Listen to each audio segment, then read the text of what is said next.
ठुल्बा पुनमको लागि त भाकल गरिदिनु भयो, मेरो लागि नगरिदिने। के गर्नु मेरो अनि मलाई मेरो भनेपछि मलाई माया गर्नु हुँदैन होइन, पुनमलाई मात्रै माया गर्नुहुन्छ होइन। बालबच्चा कसको माया छ सबैको छ। सबैको छ माया। सबभन्दा धेरै कसलाई गर्नुहुन्छ भन्नु त? माया सबको बराबरी हो। बराबर। अनि सुर्ती चाहिँ किन अनि ठुल्बा?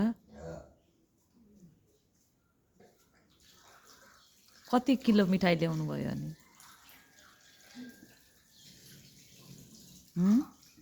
कति किलो मिठाई ल्याउनु भयो?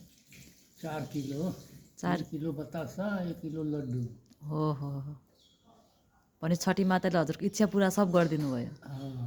सती मैयाको भाकल गरेको भार उतारिदियो। अब चढाउनु त पर्यो। नानीको भार गोद भरिदियो।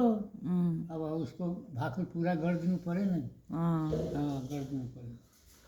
सती मैया तो भगवानको देनी हो, सती माताको हो पनि माताजीले संसार चलाइरहेछ।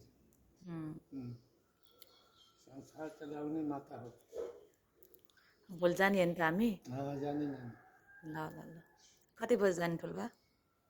यो नुहाइ धुवाइ गरेर 7 बजे 8 बजे।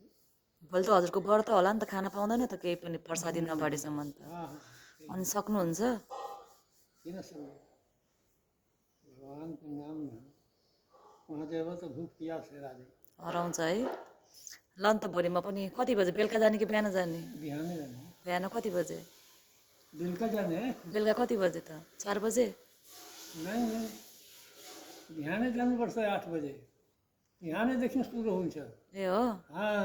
ल प्रसादी बाँड्ने चाहिँ कतिखेरि त? अहिले बाँड्ने यतिखेरि बेलुका? ए ल भोलि जाने हामी दुईजना। ल